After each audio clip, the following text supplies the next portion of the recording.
Jēkabs Janševskis, Līgava, mīlestības romāns 4 grāmatās. Lasa Ulds Deisons. 3. grāmata. 1. nodaļa.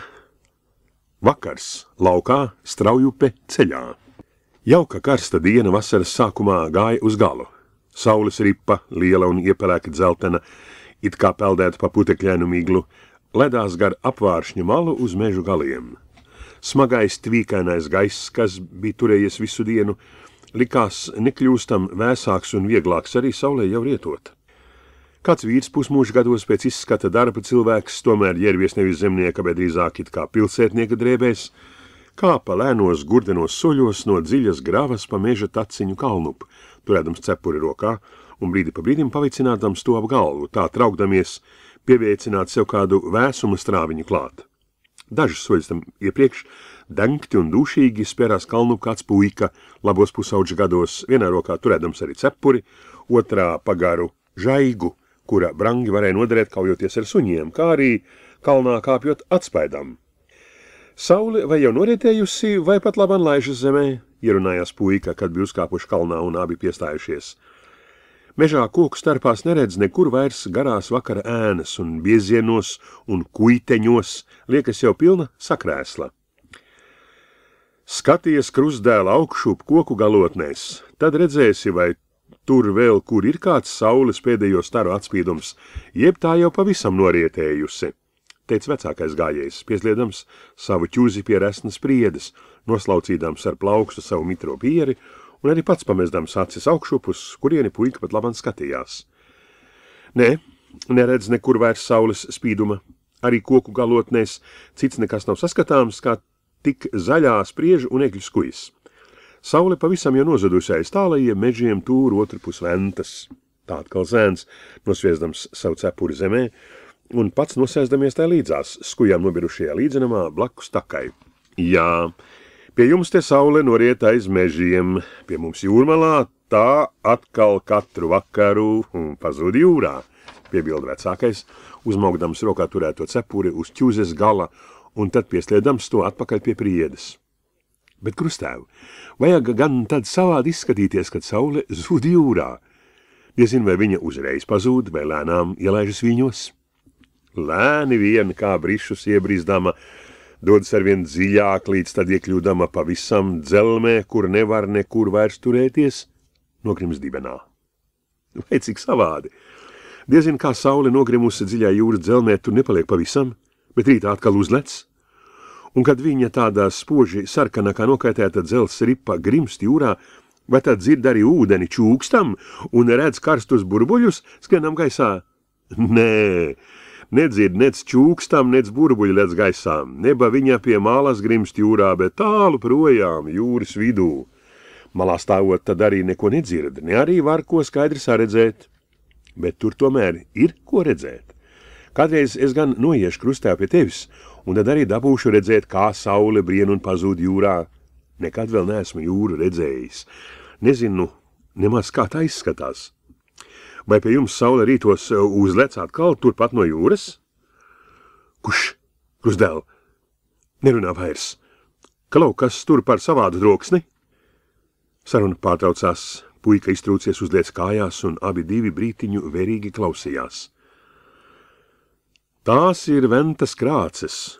Ūdeņi, brāzdamies pār šķēršļiem krāc un burzguļo, izsaucās tas, uzelpadams vieglāk, kā atgūdamies no uztraukuma un izbīlēm. Tur lejā tek venta, un mēs esam tuvu brasla krācēm. Tāda dišceļš un krogus laikam arī nebūs vairs tālu. Nē, nu vairs nav tālu. Ja tev, krustēv, nebūtu jābaidās sastapties ar mūsu puses cilvēkiem, varētu iet tūliņ tālāk, tad mēs nokļūtu krogū vēl ar dienas gaismu. Nē, vēl nedrīkstam iet no meža ārā, jānogaida pilnīga tumsa, un tad raudzīsim uzmanīgi aizlīst līdz krogum. Tev vajadzēs papriekš iet iekšā un redzēt, kas tur ir par cilvēkiem. Ja tu iznācis atpakaļ, pateiksi man, ka tur nav nekādi muižas ļaudis un tiesas vīri, tad tik es iešu arī iekšā. Labi būtu, ja mēs zinātu, kur te pa ventu var brišus izbrist, tad ietu tepat pāri, un krogo mums nemaz nevajadzētu rādīties. Ka te ir brasls tūmā, Tad kādai vietai te vajag būt, kur brien pāri, bet tu laikam to nezināsi. Nē, Krustēv, tādu vietu es te nezinu. Lai gan 2 vasaras esmu pie šejienes zemniekiem dzinis ganos, bet pārbrienamo vietu neesmu licis vieķī. Tikai itin sausās vasarās varot kaut kur pārbrist. Tagadējā vasara, būtu tāda. Bet, kad ceļu nezina, tad nedrīkst visu upē laisties iekšā un vēl vakar sakrēslā. Var tak ieskriet zelmē. Nē, tādu uz brišanu nav ko domāt. Gaidīsim tumsu, tad dosimies no meža ārā, pārgulēsim nakti vai pašā krogu, ja tur nemanīsim nekādus bīstamus cilvēkus, vai arī noslēpsimies kaut kur krogus tūmā. Un tiklīdz izausīs gaisma, un plosnieks sāks celt ļaudis pāri, tad raudzīsim tikt jau ar pirmo cēlienu otrā pusē. Kad upe būs jau aiz muguras, gan es tad izlancīšos pa malu ceļiem un mežiem, tā kā nekādi ķērāji mani nedabūs vairs rokā. Bīstamākā vieta manā ceļā, es saku, ir tikšana pāri ventai, tāpēc, ka pie pārceļamās vietas pastāvīgi sabrauc un sajiet visādi cilvēki. Bet raudzīsim rītu pat visā agrumā tikt otrā pusē. Ja mēs, Krustēv, te paliekam vēl rītu, tad jau dienā gar upi pastaigādami satiksim varbūt kādu vienu vai otru zveju, kas pa upi laiviņā braukā durdami zivis. Tie mūs tad var arī pārcelt pāri, bet varbūt tas nemaz nebūs vajadzīgs, un tiksim jau rīt agrumā kopā ar ceļvīriem uz plosta. Bet, atpūtušies esam un varam iet atkal tālāk, līdz sasniedzam mežmali. Tur tad varēsim nogaidīt pilnīgu tumsu. To teicis par Krustēvu godātais celās augšā, ņēma savu ķuzi vienā, cepuri otrā rokā, un lēnos soļos, kā laiku kavēdams, gāja pa taciņu tālāk, un jaunieklis tam sekoja.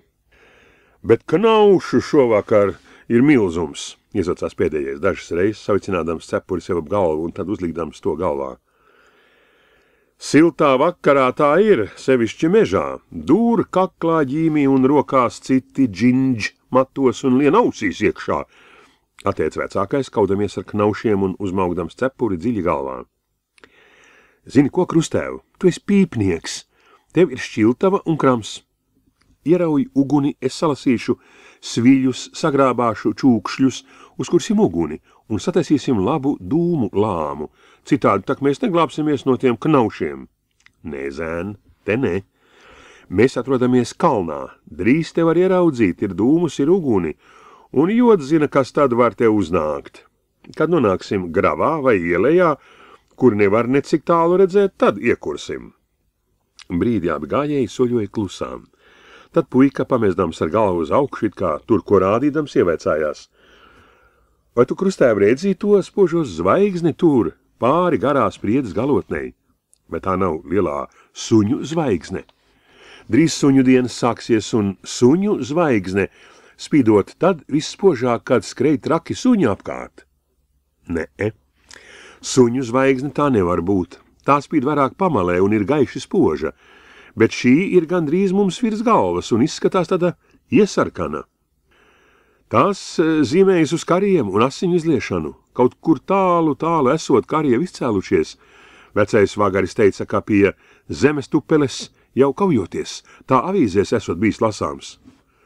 Ej, muļķei, nevis pie zemes tupeles, pie Sevastupules kaujas, jau 2 gadi. Tā to pilsētu sauc. Viena alga, pie zemes tupeles vai sievas tupeles, bet kad ir karš un kaujas, tad asinis tek un tālāk, tā lielā zvaigzne arī tāda sarkana. Vai baili vien sametas, skatoties uz šo asiņaino zvaigzni, labāk nemaz neskatīšos augšup. Bet vai tu, Krustēv, tici, ka kari izcelsies arī pie mums? Vai tā tu neredzi, ka visi ceļi un krogi pilni karaspēka, gan kājnieku, gan jātnieku? Ir tur kazaki, kalmeķi, kirgīzi, baškīri un kas zin, kā tos visus sauc. Un visi tie dodas prom uz jūrmalas pusi. Ko šie tur steigtos, ja negaidītu karu izceļamies arī pie mums? Jau pagājušajā nedēļā, kad vēl atrados jūrmalā, tur bija redzami tālu jūrā milzīgi kuģi ar 3 un 4 mastiem un lielām burām. Šodien ap pusdienas laiku dzirdējām tālumā kaut kur dobji rībam, domājām pērkonu rūcam, Tomēr nekur neredzējām mākoņus, arī vēlāk neuznāca nekur neviena mākoņa. Nebūs bijis vispērkons, bet eņļenderis būs šāvis ar kuģu dižgabaliem. Otraks, tik tālu var dzirdēt viņa šāvienus. Ja tik nebūtu sašāvis, sakas jauno krogu, tur palika visa mana mantība. Daudz nekas labs tur gan nebija, bet žēl man būtu viena krekla. Tas bija vēl pavisam jauns. Vai tad eņļenderis tik smalki māk nomērķēt, ka viņš taisni kreklu var sašaut? Muļķi, man taisni kreklā vajag iešaut, bet ja krogu sašauj un tas nodeg, tad arī mans jaunais krekls pagalām, jā. Ak tā, to nebija iedomājies, bet kāri tad nu gan būs lieli, kad arī pie mums sāks karot. Jā, dzird, ka 7 ķēniņi gan pa sauszemi, gan pa ūdeni nākot Krievam virsū. Krustēv, lai tie 7 ir vai nu kaut kādi mazi ķēnelīši vai arī lieli un vareni ķēniņi, es domāju, Krievam tikpat nekā nepadarīs. Krievs laidīs tiem virsū sumpurņus. Tā zināja teikt muiža zirgana tēvs. Tie visus ar zobiem saplēsīšot. Sumpurņi mītot augstos kalnos. Tiklīdz Krievam izceļoties karš, tad ķeizars nobraucot pie augstajiem kalniem, piebungājot tur, un sumpurņi tūliņ lienot visi no kalnu spraugām ārā un prasot, uz kuru pusi skriet un ko plēst. Un ķeizars tad tiem parādot, kurp lai skrien un ko lai plēš. Tik vienu lietu es nesaprotu. Kā kari varēja izcelties, kad astes zvaigzne nav redzēta? Vecā māte zina, ka uz kariem katru reizi nākot astes zvaigzne. Nevar zināt, vai arī tagad nav astes zvaigzne rādījusies, tikai pie mums nebūs tā vēl pamanīta. Pagām, paiesim te drusku klajākā vietā, kur debesis var vairāk pārredzēt un skatīsimies. Varbūt ieraudzīsim, kur zvaigzni ar tādu pašu sarkanu asti kā pūķim, kas naktī skrej pa lauku. Nekrustēv, lai paliek. Labāk nemeklēsim astes zvaigzni, ja tā pati nerādās. Man jau tādu rebuļu vien iet pa visiem kauliem, paskatoties uz to sarkano zvaigzni. Labāk skatīsimies, kurp mūsu taka aizved.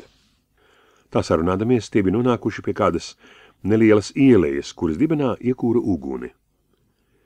Krustēv, saki, kas tu īsti esi? Kas tev par mantu? Kas tev par amatu Jūrmalā? Vaicāja jaunākais, kad abi bija nosēdušies ugunskuram tanī pusē, kur visvairāk gāja dūmi un kur vismazāk bija knaušu. Tūliņ pēc atnākšanas pie mums viesos tev nācās uz karstām pēdām bēgt projām, un tā nedabūja nekā par sevi pastāstīt. Pagājušajā naktī un šodien steidzīgi vien ejot un bēgot, arī man nekā nepastāstīja. Kad es ko ievaicājos, tik atteici, ka tagad nesot laika runāties, jāskatoties un jādomājot labāk, kā drīzāk tik drošībā. Bet, varam mierīgi runāties. Pastāsti tad, ko tuvāk par sevi, lai mājās mani ko pateikt. Mana māte jau tā gribēs daudz ko zināt par savu vienīgo brāli, ko tik sen nebija redzējusi un no kā atkal tik aplam ātri vajadzēja šķirties. Tu gribi zināt, kāds manā mats? To es tev varu teikt. Es esmu Lubraks. Atbildēja Krustēvs, uzkurinājis pīpu un vilkdams kuplu dūmu. Bet, Krustēv, kas īsti ir Lubraks? Es šo vārdu esmu dažreiz dzirdējis, bet ko tas patiesībā nozīmē, es nemaz labi nezinu. Pie mums parasti par Lubraku sauc nolaidušos neveiklu, pagalām panīkušu cilvēku, bet, ka ir arī kāds Lubraku amats, to es nebiju dzirdējis. Jūrmales apgabalā par Lubrakiem sauc tos cilvēkus, kas ķer kunterbandniekus, ņem nost tiem aizliegtas svežzemju preces un nodot tos priekšniecībai, kas tad vainīgos met cietumā un uzliek tiem lielus naudas sodus. Es tev saku, zēn, Lubraki var labi dzīvot, netrūks nekāds sava graša naudas, no atņemtām precēm arī var dažreiz šo to paraut sāņus, lielo zīda lakatu, ko iedevu tavai mātei, es arī tādā ceļā ieguvu. Kā labi, otrai māsai Ilzei arī nepārnesi tādu lakatu? Nevarēja dabūt? Būtu gan varējis dabūt, bet Ilze goda dāvanu nav pelnījusi. Meitā būdama piedzīvojusi puišeli. Tādu ziņu man atveda Jūrmalā apkārt braukātais žīts, un tāpēc tā nekā nepārnesu. Ziņi, viņas dēļ negods visiem piederīgiem. Jā, zēn, Lubrakiem nav slikta dzīve, paaugsi lielāks, atnāksi pie manis, es tevi izmācīšu par krietnu lubraku. Tik nezinu, kā man pašam būs tālāk vakarē notikuma dēļ tur jūsu krogā. Kam tev arī vajadzēja tik traki izturēties? Lielkungam zvelt tā pa galvu, ka tas noveļas kā baraviks no kāta un nemaz neceļas vairs augšā, ja tik nebūs pavisam nositis. Ak, nelaimīgs notikums Krustdēl vairāk nekas. Kamēr svešie kara kuģi sāka parādīties mūsu jūrā, aizliegto preču vedēju darbību uz jūras pavisam aprimusi. Šādā klusuma laikā izprasījos apmeklēt rādus, bet kā par nelaimi, līdz ierados dzimtenes pusē, iznāca muižas krogū saskriešanās ar pašu Lielkungu, ko nemaz nepazinu.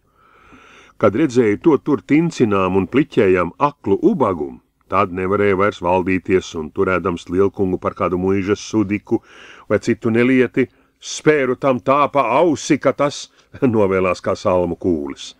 Ja tik patiesi neesmu nositis pavisam, redzot to vairs neceļamies, un zinot, ka tas ir pats Lielkungs, es tad cita padoma vairs nezināju, kā aizsteigties pie tavas mātes, padot labdienu, atdot dāvanu un teikt atkal ārdievas, pat ne vakariņas nedabūju iekost. Labi, ka viņa tādā steigā vēl attapās redīt tevi man līdz, lai izvadītu mani pa taisnākiem mežu ceļiem un takām līdz Ventai, un līdzētu man tikt pāri upei un ārā no jūsu muižas robežām, jo vislielākā meklēšana notiks vispirms taču pašu novadā. Jā, tā gan jādomā Krustēv, un labi tādēļ, ka jau tagad esam pie Ventas. Ja rīt agri tiks pāri, tad domāju, viņā pusē tevi vairs ne ar kurtu suņiem nepanāks, un pa malu ceļiem un mežiem tu drīz nonāksi sveiks un vesels savā jūrmalē. Briesmīgi gan ir, ka cilvēku nosit, kaut arī negribēdams un netīšu. Bet mūsu Lielkungam, lai arī tas nebija ļauns cilvēks, tomēr dažreiz bija savādi untumi. Tā, pret to aklo veci viņš vakar tikai tādēļ izturējās tik nežēlīgi, ka tas darbojoties ar buršanu. Lieta jau tā, ka kungi ieskata to par buršanu, kad gudri paši cilvēki taisa kādas zāles un sniedz neveseliem palīdzību. Tas neredzīgais nebija vis kaut kāds ubaks, bet ļoti iecienīts reģis, vecais zvejs, kas ar saviem gudriem padomiem, labām zālēm un stipriem vārdiem jau dažu izglābis no nāves. Tālāk arī visiem bija ļoti žēl, redzot gudro reģi tā tramdām, un tamdēļ arī tev izdevās pa galvu pa kaklu aizbēgt, ka notriekdams Lielkungu gar zemi bija aklo vecīti izglābis no tālākas ķircināšanas. Citādi tevi ļaudis būtu droši vienu uz pēdām apcietinājuši. Bet redz, cik savādi dažreiz dzīvē gadās. Ilze savu puišeli, kā dzird, esot dabūjusi lopu muižā no muižnieka, būdama tur par nāmeni, pēc kam no turienes padzīta, bet tu, nedz lopu muižas kungu pazīdams, nedz gribēdams tam, ko darīt, esi tomēr viņu smagi pārmācījis.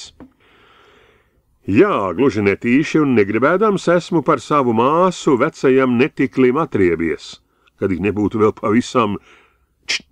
Kurš Krustēv? Skaties, kas tu nāk! Paklasā balsī steidzīgi iesaucās puika. Krustēvs uzšāvies stāvus un cieši satvēris rokā savu ķuzi, it kā gatavodamies uz sišanu, vērīgi lūkojās vakara sakrēslā, kur dažus 10 soļu atstatu, pieredzamas kustamies it kā 2 cilvēku ēnas. Arī puika uzliecis stāvus un satvēris savu milnu, nostājās Krustēvam blakus. Ieraudzījuši uguni spīdām un dūmu skūpām, nāk nu šurp, redzēsim, kas nācēji tādi būs, čukstēja Krustēvs. Liekas ir sievietes, atčukstēja Krustdēls, vai ne? Liekas gan, un Krustēvs atlaida savu roku vaļīgāk, ļaudams nūjas galam atspiesties pie zemes. Labvakar, godīgie pieguļnieki, un ko da brīnaties? Vai vecā čigāne, mazā Janīte jums nepazīstama? Es tā esmu.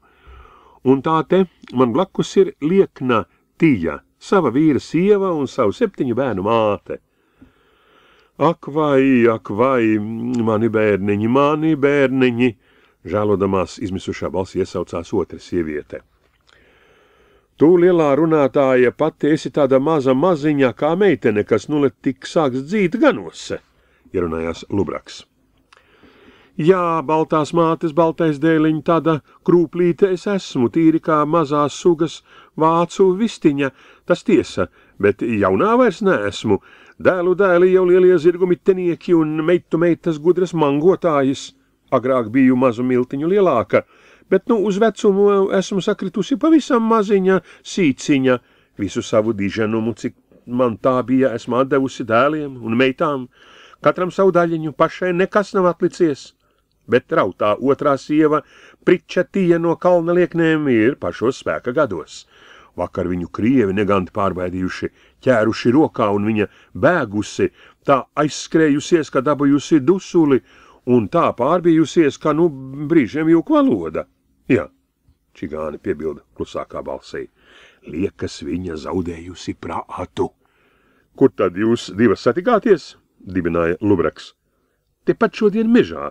Vakarā krievi viņu dzinušies Dekšņā pie Piķeļa muīžas, labi tālu no šejienes. Mežā un tumsā nav varējuši viņu noķert, un vienā skrējienā šorīt mazā gaismiņā izbridusi ventai cauri. Un, ko domājat, nav noslīkusi? Lielās izbailes devušas viņai spēku, un Dievs pats rādīs ceļu. Uztraukdamās un kā par jaunu izbīdamās tagad iesaucās sieva. Jā, lielu tālu gabalu mani dzinās. Galvā man bija balts lakats, raušis smalkais pašaustais, skriedama no rauto no galvas un iegrūdu azotē aiz špencera, lai tumsā nebalto un lai es varētu drīzāk pazust. Skrēju vienu skriešanu, un rokā mani nedabūja, bet man pietrūka dvašas. Nevaru vairs atvilkt elpu, un galva, mana galva, tā deg un griežas kā mutulī. Vai mani bērniņi, man 2 puisēni, manas 5 meitenes? Viņa ir nevesela, pilnīgi liģena, teica Lubraks, piegrieždamies čigānei. Tu, mazā Janīte, aizved viņu tagad krogū, rīt ar pirmo cēlienu celieties pāri ventai un aizved viņu mājās, lai piederīgie viņu savāc. Mēs ar šo dēlēnu esam ceļagājēji, nav mums vaļas viņu vestni arī. Zinām ceļus otrpus ventas. Šie katrai ir ieciens maizes, un tad ejiet, tu taču ceļu zināsi. Un Janīte galvoja, ka zinot ceļu, jā. Paņēmusi nelēmīgo sievu pie rokas, viņa veda to pa meža taku uz laukmalas pusi. Janītei šis gājiens bija sevišķi izdevīgs un patīkams. Lieta tā, ka pērnvasar viņa bija lejas liekņos ielīdusi pa lodziņu pretistabā, kur glabāja sēdamās lietas un izzagusi no turienes kukuli maizes un podziņu sviesta. Vēlāk viņa pati bija dzirdējusi ļaudis runājam, ka par vainīgo domājot taisni viņu. No tā laika tad nebija drīkstējusi vairs rādīties uz to pusi. Bet tagad viņa ies, uz turieni lielā vajadzībā, aizvedot vīram sievu un bērniem māti. Tā ir pavisam cita lieta, un tā, viņai pēc ilga laika būs atkal ceļš vaļā, ir uz vieniem, ir otriem liekņiem, un abejās mājās, kā arī citurienes apkārtnes sētās, varēs droši mangot atkal pa vecam. Tālāk viņai arī tagad tāds žēlīgi labdarīgs prāts pret paklīdušo sievu.